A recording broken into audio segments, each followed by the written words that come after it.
Welcome to the Startempire Wire Founders Podcast, where we make entrepreneurial founders a top priority. Each episode features risk takers, business builders, community shapers, institutional and government supporters in our local startup ecosystem. Tune in weekly to hear all about what's happening with the movers and the shakers of Southern California's Inland Empire and beyond.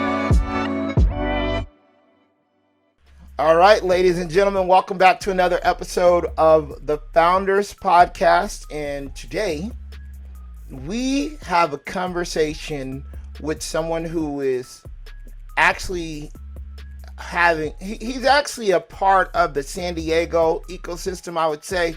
I'll let him tell more about himself though, but I would consider him an influencer for startups and influenced me to help me get some things going with Startempire Wire as well. But I just wanted to sit down with Neal to get a full, just kind of who is this guy.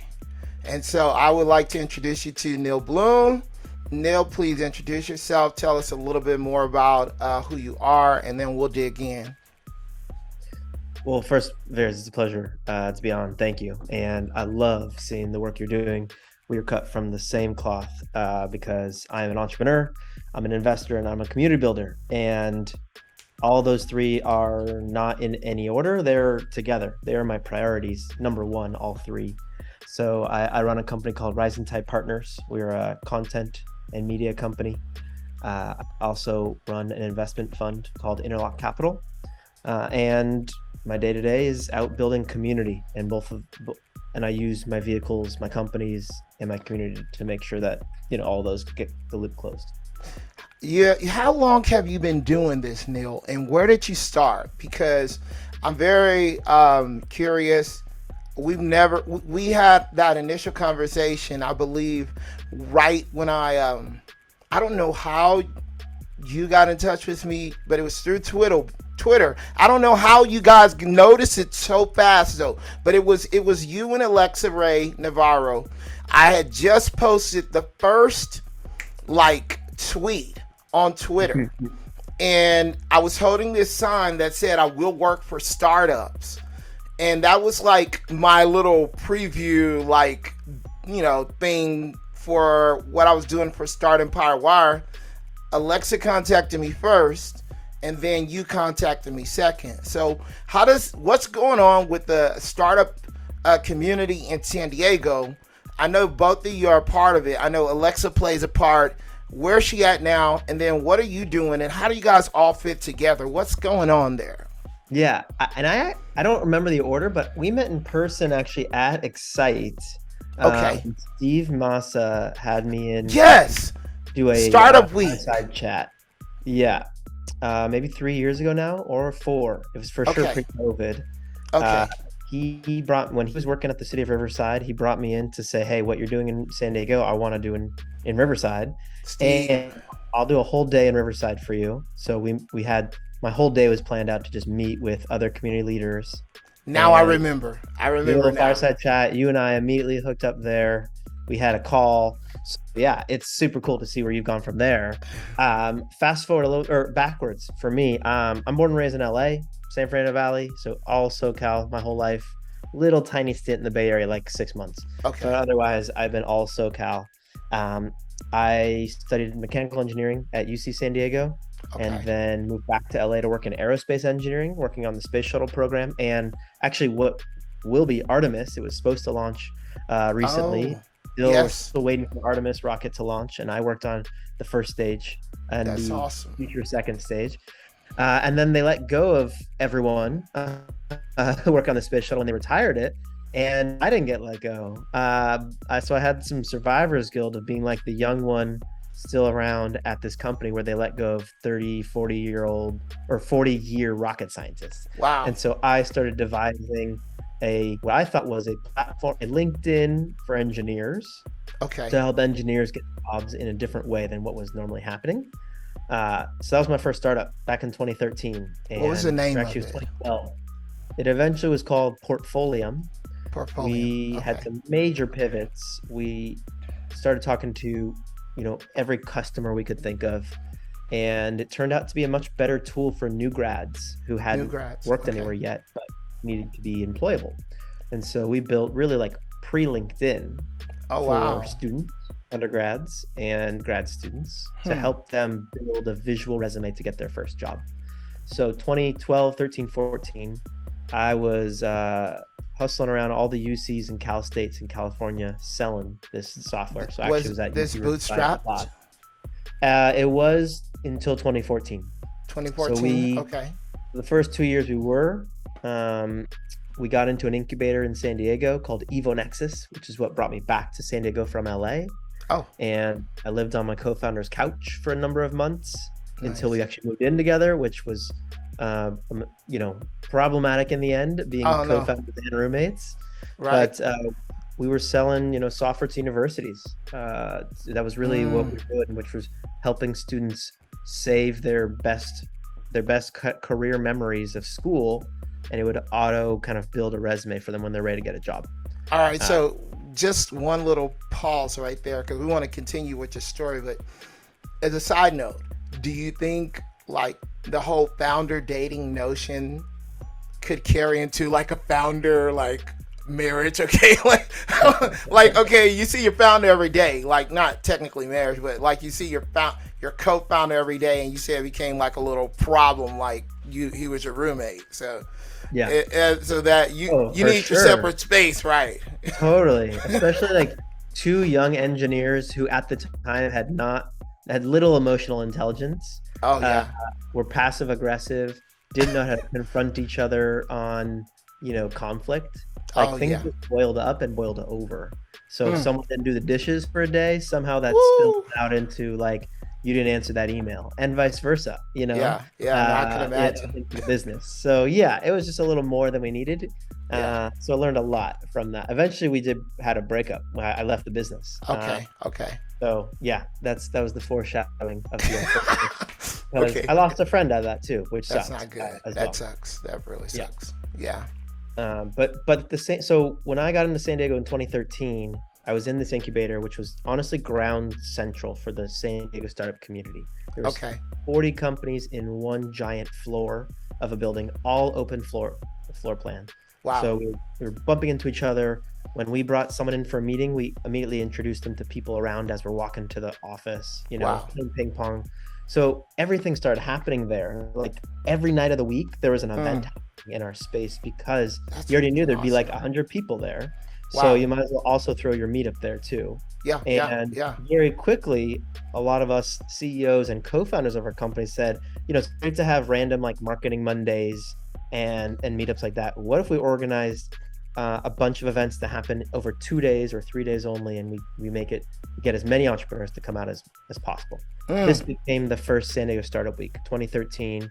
Very cool. Only 10 events, 200 people, and I was just an attendee, and I was immediately hooked on not only building my business, but building community that brought people together to learn. And so the day after it ended, I raised my hand to say, I'm ready to build Startup Week 2014. That's so cool. And I've been involved every year since. Eventually, so we were running this on our credit cards, just like personal kind of stuff, putting on this event. And eventually we realized, we should get organized, and we created a nonprofit called Startup San Diego in 2017. I became chair of the board shortly thereafter. I was like the second chair of the board, and I just finished my time on the board last year.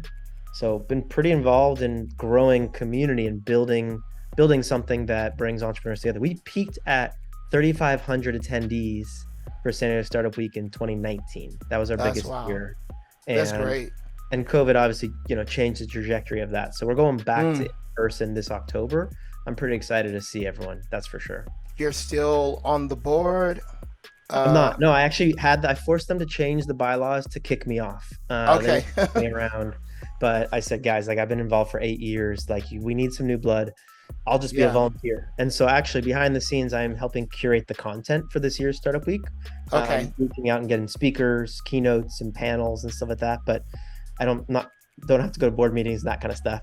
Wow. We looked for our first hire, our executive director, and did a big search, had one for a little bit, and then ultimately found a new one, Alexa Ray. So that's how Yeah. we, Alexa Ray Navarro, she started as executive director of Startup San Diego December of 2019. Okay. So she came Okay. into this organization brand new. It's our first employee, and boom, the pandemic happens. So I she's been going remember, through a yeah, lot. it was right before the pandemic where I met her, and you told me she had just become just came onto her position. Yeah, So, she's got wow. deep roots in Southern California startups as well. So she worked for the LA Chamber, Okay. working running their innovation, what was it, an incubator. Incubator. Incubator. Yep. Okay. And then she's lived in Temecula for quite I a know while. she's right in Temecula. I'm like, Right. So she's all a part of this. I go and meet her for coffee in Temecula often because I'm in North County, San Diego, and I'm like, hey, I'll come to you. Uh, right, right. I'm about and an hour from Temecula, so. Okay. And then Steve Massa as well. I've had him drop in and meet her as well, just because he's down the street too. So Yeah, he's in. Where's he at? He's in Temecula Temecula. too. Yeah, Yeah. yeah. Okay, cool. Yeah, he's helping run the Bitcoin meetup in Temecula, and then him and I have been working on getting a date together for a Temecula founders happy hour at some point as Oh, well too. cool. Yeah, Yeah. I've been to the Bitcoin meetup several times. It's great, great little meetup over there. Usually, they change it up the last couple of times, but 8-Bit Brewing is where it's at a lot of times. Yeah, exactly. So I Okay, so I was building my own startup while building community. Kind of, it's always been building community has always been like a volunteer thing for me. kind of same. And Okay, okay, and that's cool. yeah, and it helped my company because we were Yes. trying to build a marketplace for talent. So we're getting employers on, getting talent on, Mm-hmm. and then I had this big founder breakup, and that really like knocked me back on my feet in 2016. Wow. And I said, I really like the business and marketing and sales part of startups, but I have no business doing it. Like I've never learned formally how to do it. I just do Right. it. Yeah. So I said, I'm gonna go take a job with a fast growing startup and learn from the best. And so I joined hired.com, which is another talent marketplace. Okay, Um, I've seen articles about that. About, yep, or I don't know if it was a press release or something, but yeah. they got big. I mean, when I Okay. joined, we were about 20-ish people. Within 18 months, we were 350 people. Wow.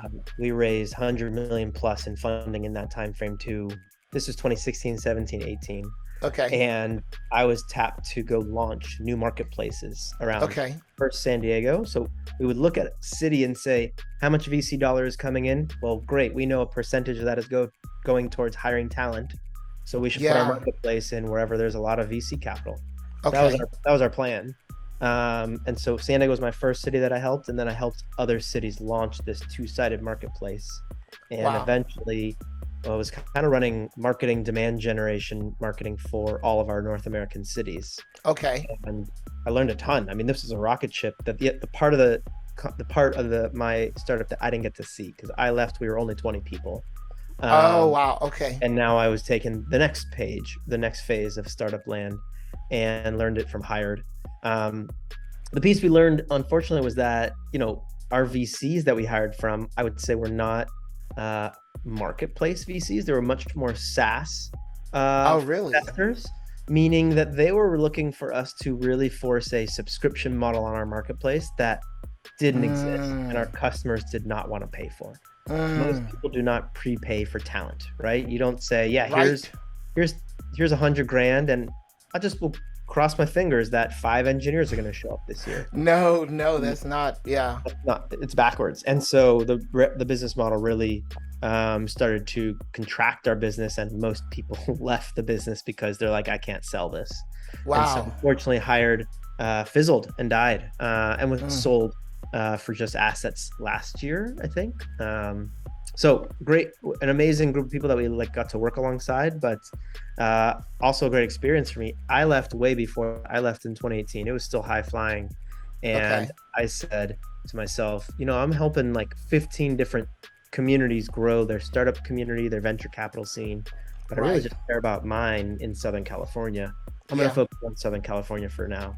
And that's Okay. when I started my blog and podcast called Fresh Brewed Tech in 2018. Okay. So that's kind of where I really went 100% full time on community building, Yeah. not just a pure volunteer thing.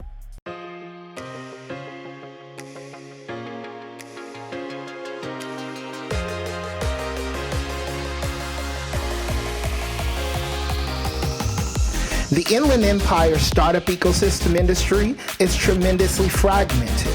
A few top-tier hubs, San Francisco, Los Angeles, and San Diego, are well covered by media, events, and data platforms. Finding reliable information relevant to startups or the tech industry in the Inland Empire is extremely difficult. As a result, startups can't scale fast enough. Investors are having a hard time finding the right deals, and corporates can't find the right companies to partner with for their innovation activities.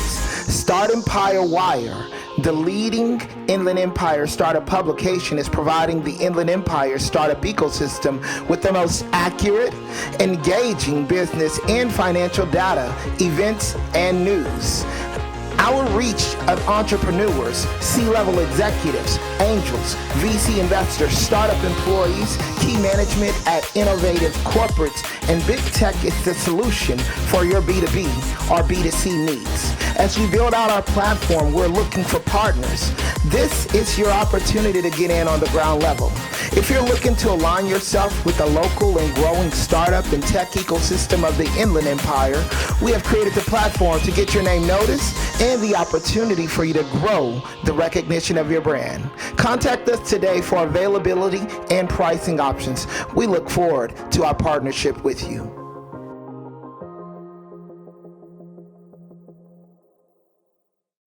Okay, so tell us a little bit about Fresh Brewed Tech. We've gone through pretty much the origin, but where are you now, and what is it about? And you're in several communities, right?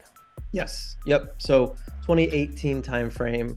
I was already thinking about leaving Hired. I also was already putting on some events in San Diego myself called founder dinners, where I would invite 20 founders to dinner, have a sponsor, and just put the right people in the room. A few investors, a few founders, early and late stage, and make sure that people are mingling and meeting people they normally wouldn't meet.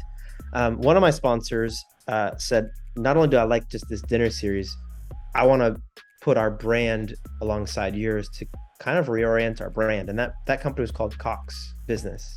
Okay. Most people know them as your internet Cox provider. Cable, right? Yeah. Yes. COX.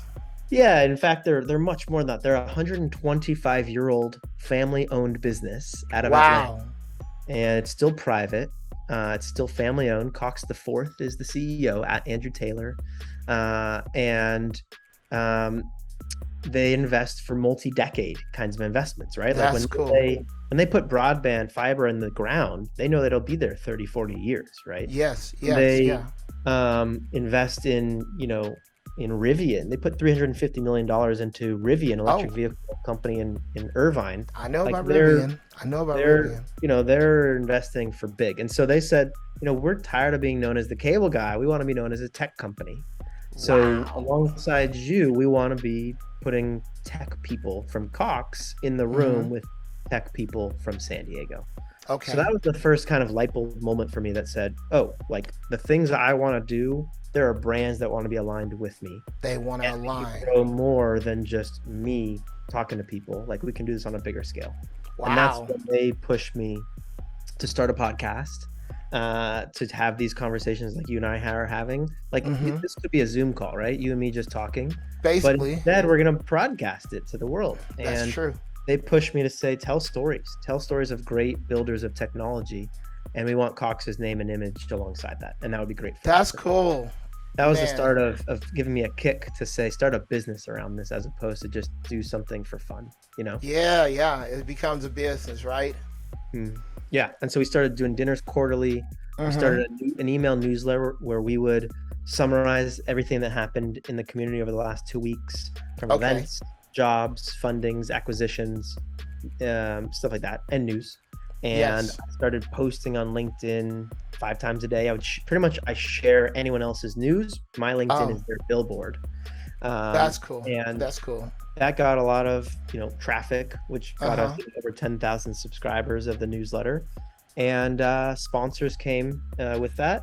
And so we opened up new cities, actually. So we opened an Orange County version of it, Fresh Squeeze Tech. Fresh Squeeze, like the orange juice.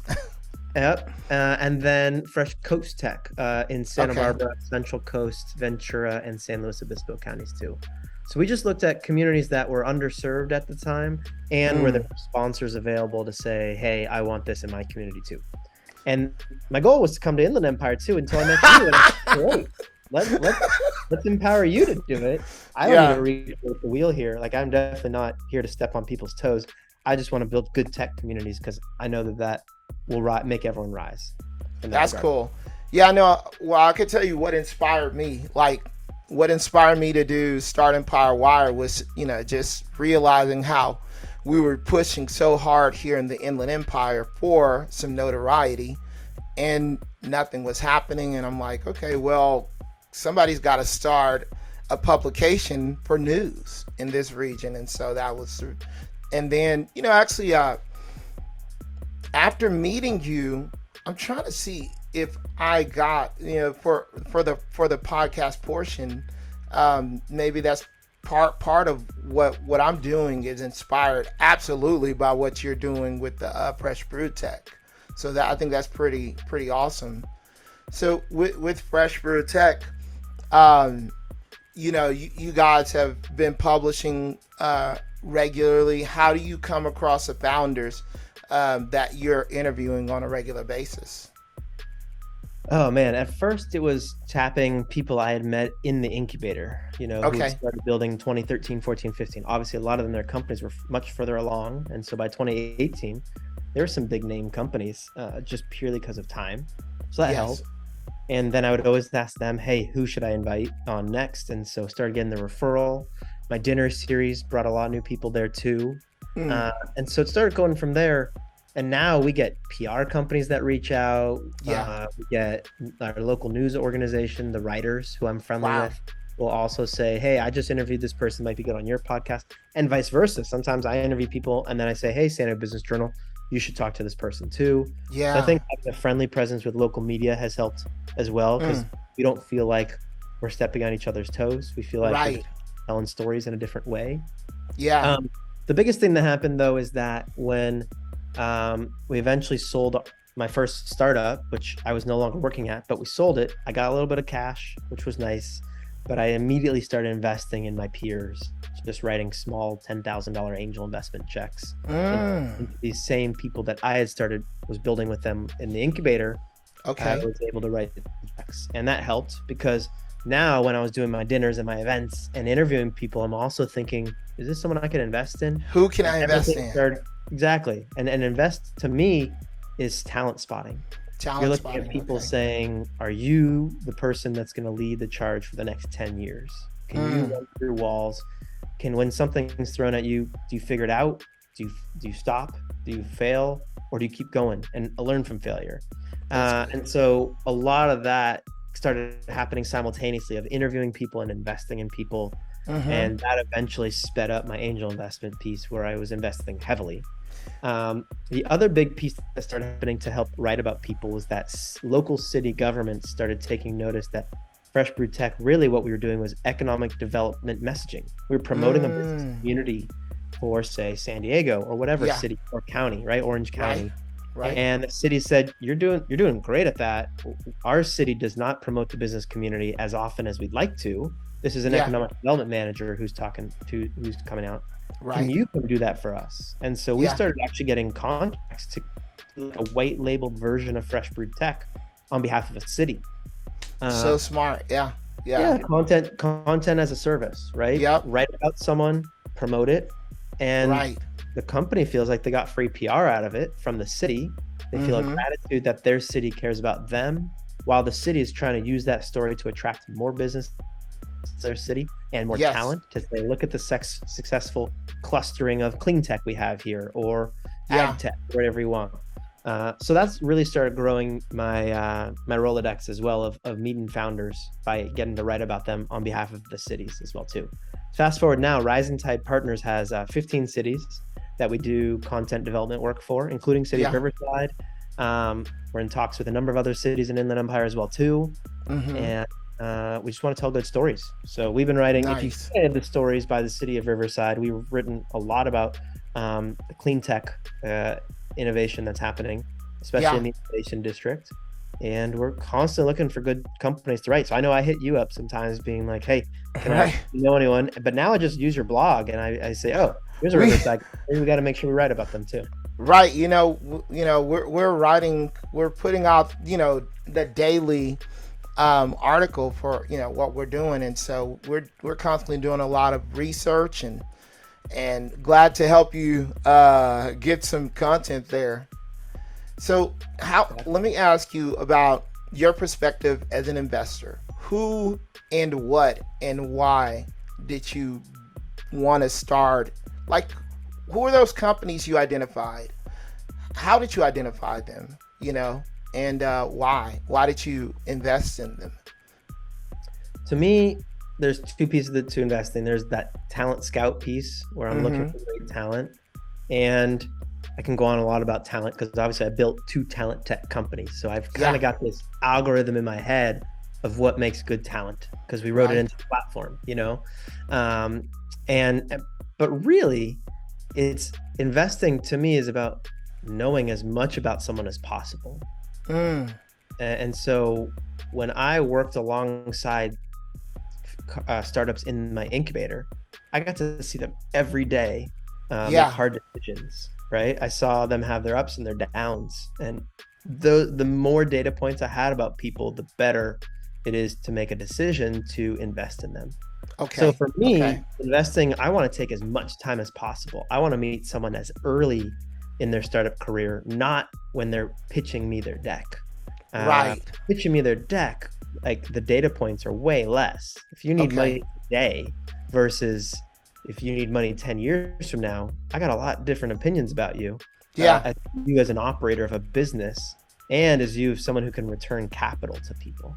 Right. So that's how it started, was just being in the community for a while and then having cash to back the people I had thought were good operators. Now that I'm doing it professionally with Interlock Capital, I've got a lot more that I've filled in on what I like, and really it's about de-risking the investment. So if I'm going to hand someone money, that money I would love for that money to turn into more money as quickly as possible. As quickly as possible, right? Most startups don't do that though. Most startups burn the money for a lot of time. And what they're doing is they're trying to run experiments and learn things about their business. And the quicker you can stop learning on my dime and the quicker you can start growing my dime, the better, right? Yeah. And so if I find, so some of those things that come from that, right, is have you ever run a business before this business? Have you ever sold that business before this business? Have you taken venture capital money in a previous business and returned money? Those are some basic, simple de-risking things that, make sense when you say it out loud, but when you're a first-time entrepreneur, sucks because you don't meet any of those qualifications, right? Right. And so, those are some of the pieces that go into it. So if you haven't run your own business, have you worked at a startup that boomed and succeeded and you learned a ton there too? So we've got our own little ranking algorithm that we've built now at Interlock Capital that we start to use to, just because we're getting so much deal flow, starting to rank what deals should we be looking at now. And I didn't tell the Interlock Capital story. We can get into that shortly as well. Yeah, I was about to ask some questions around this. So because I feel like the first question I want to ask you is, do you feel as if moving from what you did with Freshly Brewed Tech and the startup team, moving into Interlock Capital, do you feel like that's a natural progression? Yes and no. I think Fresh Brewed put me at the center of the community, still does. So theoretically, I should be meeting a lot more people than others because I'm out there at events and I'm reading articles a lot more than most people about other people. So theoretically, I'm getting more deal flow than others. Yeah. That doesn't make a good investor just because you meet a lot of people, right? So I think having the talent network, the talent tech background helped me as well. Right. And also starting to realize a lot of things about myself, my superpowers. And I know one of mine is being a super connector, meaning when I hear 2 random people out there who say, I have a need, and someone says, I have a need, my brain knows to connect them. Like say, oh, have you met this person? Have you met this person? Yeah. It can be mutually beneficial if you meet. And I That's started a realizing good I'm thing. good at that. Um, and then, but being good at connecting people doesn't pay the bills. And so I actually started really thinking, well, how do you monetize being a super connector? Yeah. And investing capital is one of those, where it's Okay. not just your own capital, you're investing other people's capital into Mm-hmm. someone else. That is a connection point as well too. So you created a syndicate. Is that what you did with Interlock Capital? Correct. So I invested almost into 50 companies personally directly. Okay. And when the pandemic happened, I had Okay. no plans to change up my angel investing style. I was just going to invest my money into companies. When another community builder and mentor of mine in the community reached out and said, "Hey, we all have a little bit more time on our hands during COVID, at least working from home. How do we learn to invest alongside you and do that scale? But also, how do we as tech entrepreneurs invest in other tech entrepreneurs? Because locally, that's not what's happening in angel investing. In San Diego, and I'm sure this is the same in Empire, Yeah. capital does not come from domain experts, No. at least in tech. Biotech's a different story, but because we haven't had the $1 billion exits in San Diego still, Mm-hmm.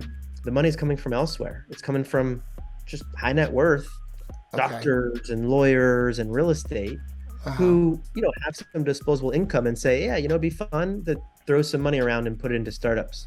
Well, to Okay. us, it's not for fun. Like, this is our No. livelihood. And Right. so what we wanted to do was put people who have built tech companies, but maybe don't have the millions of dollars to invest yet, Mm-hmm. but take them as domain experts and diligence members. Maybe they're writing $5,000 or $10,000 checks.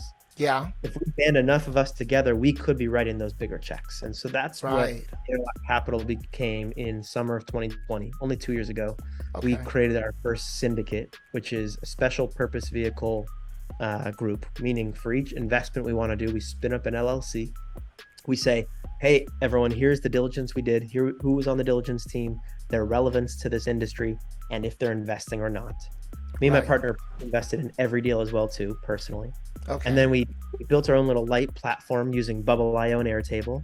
And we put our diligence memo up on our site and said, hey, everyone, here's our new deal. Do you want to join us or not? And anyone who was in just said, I'm in. They'd put their amount. We'd send them the documents. And they'd wire it to an escrow account. And we'd write one check to the company. Could be, 100 grand, could be 250 grand. But So individually, people no were writing. fancy pitch competitions or anything like that? None. Yeah, none. Exactly. No, it wasn't angel conference style. It was really done purely by email and our platform. And yeah, we started writing a deal a month. It got pretty fast and furious. We were That's writing cool. easily a deal a month for 18 months straight. And yeah, that was all kind of on the side. Wow. Fast forward to beginning of 2022, we had 17 investments already. And we had 260 people who had participated in one or all 17 of our investments. And everyone asked, like, what's the future of this? Are we just going to keep doing a deal a month? I can't keep up with all of that. A lot of people said, I want to be in every deal. I just can't read every memo. So we started alongside our syndicate, a fund where people could write one check and they'd be in every investment that we do. Okay. So that's what Interlock Capital has morphed into. We're both a syndicate investor where we spin up these special purpose vehicles, and we're a fund where people Okay. can write into invest in the fund. So that means now every investment we do, we write two checks. We write a syndicate check and a fund check, which is great. We just pretty much doubled the amount of capital we can invest into every company. So there's a lot of technical terms you're using here. I don't know if a lot of people are familiar with it. I've been reading a little bit about the business of venture capital. Well, what would you recommend people go to find out about some of these things? Sure. Yeah, no, it's a great question. The first book I ever read was called Venture Deals by Brad Feld. He literally wrote the book on venture capital for community builders, people like us. And he runs I think it's twice or three times a year, they run an online venture deals scenario where you can sign up, pretend to be a venture capitalist with a team over 6 weeks, where you're given a chance to make an offer to a company where you have to write up your terms. You're given a scenario where you have to reinvest in a company. You have to decide if the terms are good for you or not, and you learn everything through kind of a real life scenario. Obviously, you're not really investing, but you Right. team up with people. Have you done that? I did it. Yeah. That's In fact, cool. we decided to people joined from all over the world, but we decided to field a team locally, and we met up in person and did it like as a group. I think there was That's 6 of cool. us. And yeah, it was really cool to like learn to think like a VC is like what the whole point is. And you realize like investing as an angel and being a venture capitalist is very different. When it's your own money, you really don't necessarily think about the time of return. You Right. think, hey, if I got my money back, amazing. And if ever, right? If I got 2 or 10 times my money back, amazing, because I already love that I'm this person I'm investing in. When you're a venture capitalist, you are under the gun to not just get your money back, but make money on top of it over a set period of time. And so you start thinking very differently through the lens of what makes a good investment once you're managing people's money. Because now you're competing against any other place that people could invest in. Your other venture firms, the stock market, real estate, all of that I'm now competing with. Whereas when it was my own money, I just want to invest in the best people I literally knew. Yeah. So it's changed. My this year has been just eye-opening for me to just really like run investing at industrial grade or institution grade, if you want to call it. All right. So one of the main things that I want to understand while helping to build the startup ecosystem here in the Inland Empire is what is it that brings in venture capital, and how can people be informed to approach their startups that way, be trained to structure things correctly, because we're dispersing a lot of information. That's really what we're doing. So what would you say from the perspective of a VC or an angel, because angel money is great as well, what would you say community should do, or how should communities approach it from several perspectives? What should the entrepreneur do? What should the universities do? What about local governments? How can this become a way, how can their community become attractive to bringing in these necessary funds from venture investors or angels? Okay. So first of all, and I'm sure it's been mentioned many times, the book to read on this is Startup Communities by Brad Feld. Yeah, he's done so much, man. Done so much. And I was lucky enough to have him on the podcast 2 years ago when his new version of the book came out. No way. That's very accessible. Awesome. Yeah, I'm sure he'd love to be on your podcast too. I would love to have him on. Yeah. Please make it. But the piece that I think is at the root of it all is that to build a good community, we need to build good businesses. Like no matter what. Yeah. You just gotta build good businesses. Quality, good, growing businesses. Okay. That's the name of the game. If we can't even do that, we can't do the next steps. But build good businesses. Now, the piece about venture capital and startup communities that is different from your general business community is that there is an exit in sight. There has to be. Money has to be returned back to investors, which either means the company gets acquired or goes public. Okay. And 90% of the time they get acquired, they don't go public, which means someone else buys the business, and that changes the business. Usually either it grows, it gets moved somewhere, they lay people off, they streamline processes, they get outsourced, but something changes in the business for better or for worse at the exit. But from a capital perspective, it gets recycled. Meaning whoever had shares in that business is going to, hopefully, if they built a good business and they grew it and had a good exit, theoretically they're going to have more money because of that. Okay. And hopefully most of that money stays local. Now, to do that, the entrepreneur needs to be living local, and the investors need to live local as well too, and so do the employees. That's how you get the capital to stay local as well too. And most likely from that business will spin out other businesses. Either that same entrepreneur will start the next one, and usually they'll bring back a lot of that team again because they're like, hey, we were successful this time, we could probably do it again. So you want to see that. You want to see them start another one. Um, and that usually will draw the same investors to come back, being like, hey, you made us money this time, you're going to probably make it for us next time, and maybe even more. And that should start drawing some new investors who are saying, hey, you've had success. You built a business, you sold it, you're starting the next one. We want in on this ride next time too. Okay. And that's the flywheel that needs to start happening in communities that recycles capital. Now, this flywheel takes decades, right, to start. And that's the Silicon Valley story, why they been successful at it. They've been doing it for 40, 50 years of recycling capital, recycling talent, which builds the next company. Right. So that's what I think still is why parts of Southern California are still kind of in the early stages, early innings. I think LA is obviously out the furthest because they've had success. They've sold like Santa Monica area. What are you? Yeah, Santa Monica, where they had Riot Games and Snapchat, like billions of dollars returned back to people who then started venture funds. Because now, let's say if you made enough money that you don't have to go build another business, well, then you can start your own fund. Right. Some people, like you and me probably, who are serial entrepreneurs, would probably still go start another business and start a fund. Yeah. Because you can't not build. And so that happens too. So you get investors who are both operators and investors. Yeah. But we can't ignore the exit part that has to happen, which means exit. And that's honestly what I think the ceiling above San Diego right now is we have not had enough exits.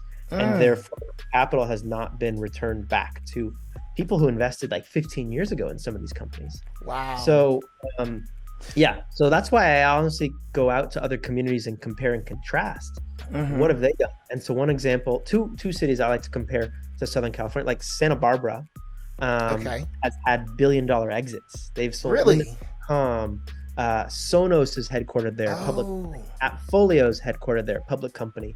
Procore is there, public company. Wow. All who went public within the last 5 years and are now single-digit billion-dollar companies. Wow. And that's a lot of capital that goes to people who, one, are not going to leave Santa Barbara because you can afford there, you are not going to leave there. Right. The same can be said for other communities in Southern California. We just haven't had those exits yet. Procore was founded in 2004, I think, and it just went public last year. Wow. So 16 years in the making, like we just got to be patient. We also got to help these companies grow and find talent locally so that they don't leave and go to another town, because they really miss out on that exit as well too. So from your and I perspective, let's take the investment part out of this. Just you and me being promoters of community, we can be showcasing what it's like to build and grow a company successfully in a community so that people feel like, I want to do that. I want to build my business in that community. Right. We should be connecting talent to make sure that talent knows that there are job openings. That's honestly the biggest problem I find. Someone's looking for a job, they look up 3 companies. Hey, did you know there's 300 that you could be applying for that are hiring in your backyard? Usually they don't know that. So making sure that we connect the dots, that there's good businesses, there's good jobs, and stay local, because you probably already like the city you live in. So have you I'm pretty sure you're familiar with like Built in LA, right? Yep. Do you know any of the people from there? I don't know. I've never met them. I've been watching them, waiting for it to come to the West Coast. It eventually came to LA, but it actually was started in Chicago. In Chicago, okay. And was in a lot of other cities before it came to the West Coast. I've seen a lot of like these multi-community media companies, and obviously I am now building one too. Right. So, I'm watching them being like, hey, I can be your person if you need me to tap on you and help share the news of San Diego. I haven't found this like the person who's the chief editor for San Diego yet. I don't know if there is one. Well, I know Built in LA, man, their website just is a tool for like the startup ecosystem, and totally. They dominate all of the search engine results for jobs and job searches. That's it. If you want a tech job in LA, Built in LA is coming to the top. For sure. Yeah. It's great. I've been using them a lot lately because they've got a like search directory of companies by industry. So I found myself going in there being like, clean tech. Wonder what companies they have for clean tech. I know they were missing a ton, but there was also ones that I hadn't heard of. And I was like, great. Here's a bunch more that I hadn't heard of. I'll make sure I get them on the podcast. Yeah, man, that's great. Yeah. All right. So Neal, what would you say are because we're focusing on you, Everything that you're doing right now is all included in this podcast. We were going to focus on just one thing, but I'm like, you know what? Let's just focus on it. What are your short-term goals in the next 2 months? Like, what do you plan on doing, like, with whichever endeavor? Short term right now, we just did a first close of capital for the fund, which means we can start deploying more capital. So making some investments I'm pretty excited about, as well as attracting some new LPs, limited partners, to join our fund. Those are really the short-term goals to get going again. And then we'll be hiring for the fund shortly as well too, which I'm pretty excited about. That's awesome. Person, an associate, and a product builder. But that's coming. All those things are before the end of the year. That's really the focus of Interlock Capitals, is more people invest in our fund and build a team with Interlock. Okay, awesome. Any other short-term goals within, like, because you're doing 3 things, right? You're doing Rising Tide Partners. You're doing Fresh. So Rising Tide. We're working on some new cities, which is awesome. We're adding some new services, including PR services. So we are not just writing content for the cities. We're now taking those interesting stories and pitching it out to local media so that they pick up the stories we're writing and telling. Yes. And we've started a new event series. One of the cities wants to be an ag tech hub. Wow. And they found a building to turn into a full-time year-round ag tech incubator. This is the city of Escondido. And they've hired us to run an ag tech hackathon, a 3-day hackathon for the weekend. That's freaking awesome. Wow. And so we're going to be launching that end of October. So depending on when this episode goes live, people love for your audience to join us October 21st, 22nd, 23rd. That's when we're doing the San Diego Ag Tech Hackathon. Expecting at least 100 people there. We've already got some VC firms who have signed up judges for the pitch competition at the end of the hackathon. So we're pretty excited to offer kind of a new suite of services to cities who really want to make their city like an innovation hub. That's cool. Yeah. So let me ask you, how will people find out news about that? Do they go subscribe somewhere? Get on the email list? LinkedIn, follow me is the quickest way that you'll see everything. But get on freshbrewtech.com and subscribe to our newsletter. That's where we'll be promoting it, since it's under the Fresh Brew Tech brand that is putting on the Ag Tech Hackathon. So those are the probably 2 best places. And then follow Fresh Brew Tech social handles. LinkedIn and Twitter and Instagram are kind of our more popular ones, as well, where people can find out about the events we're putting on in the Southern California community. All right, now we're going to talk about some future goals. Okay, what about next 3 years, 5 years, and 10 years? What do you see yourself? Okay, it's going to be heavily investing focused, I would say. 3 years from now, I hope I'm raising Fund 2, that hopefully is somewhere between a $35 and a $50 million fund. That would be truly the goal, as well as maybe even having my own incubator accelerator at some point, kind of a housing for Interlock Capital, where we not only is the fund living, but so are other entrepreneurs, that we're all helping each other and building good companies. Wow. I wouldn't say like venture studio wise. I don't think we'll be starting our own ideas. I think we just want to be creating community physically. Because I've just not found that COVID did anything for building. You can't replace the in-person community part of it. No, you can't. Yeah. I'm glad someone else believes that. I just think we went backwards, honestly. Like, people felt like 30-minute Zoom calls replaced hour-long coffees. Look at all this time I got back. There's just nothing to be said about sharing in person, random bumping intos. There's only so many intros you and I can make, as opposed to 100 people bumping into each other being like, whoa, I didn't know you're doing that. Let's help each other out. So I want to do more of that. I want to build more physical community over the next years. 10 years, man. I would say I want to go explore and live elsewhere in the world, to be honest, over the next 10 years. So I'd like to go, while creating community and building and scaling it, I also would like to not be the sole center of the universe in my community. I'd like to have figured out how to grow beyond just me. Right. And therefore, I want to go live in a Latin American country or European and experience it in another language. That's cool. That would be a great next challenge for me, is to just learn from other people and doing it in another language, Spanish or whatnot.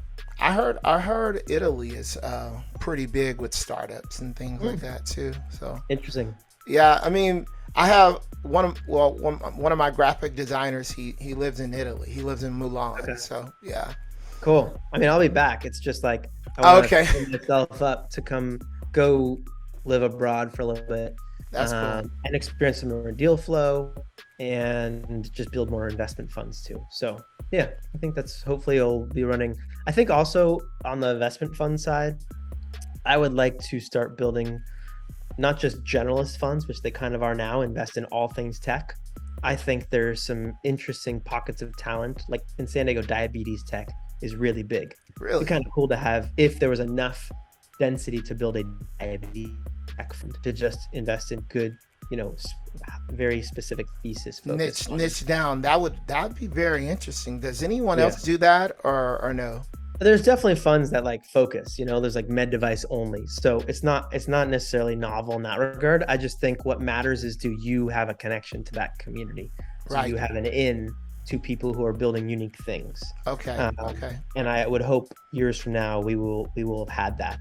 I think we also are interested in like franchising our syndicate a little bit. So Okay. right now, while yes, we are Southern California based, we'll invest anywhere. Right. If I find the version of you or me in, say, the East Coast or even abroad, I'd love to empower them and say, hey, if you have enough deal flow, our community will back you and you can spin up syndicates in our group.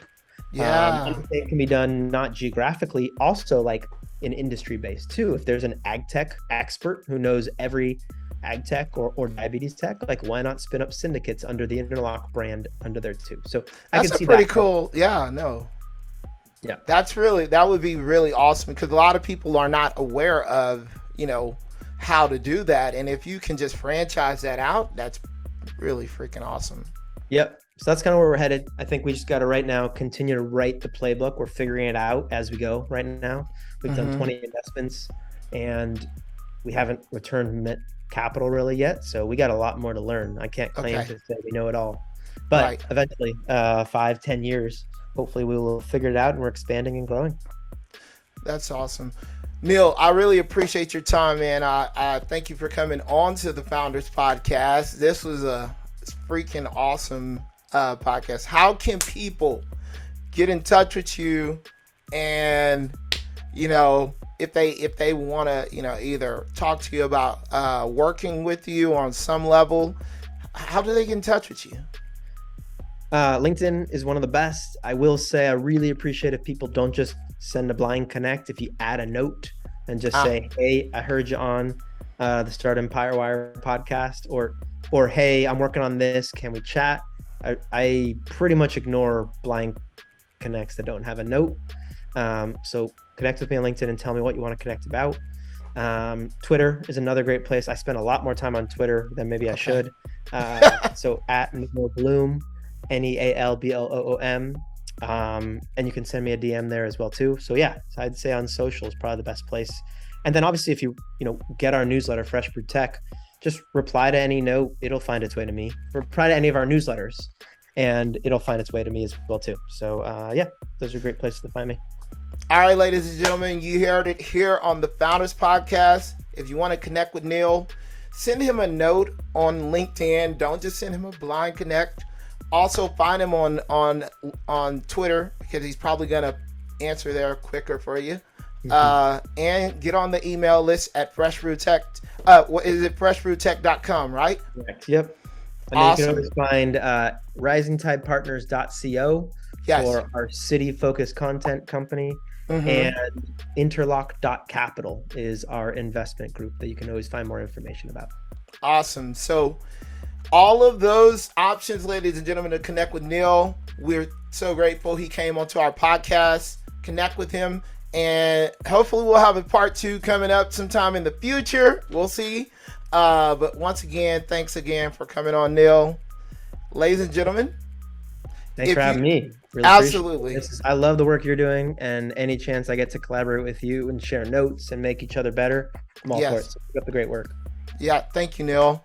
And ladies and gentlemen, make sure you subscribe. If you haven't subscribed to this channel, like this video and we will talk to you next time. Peace.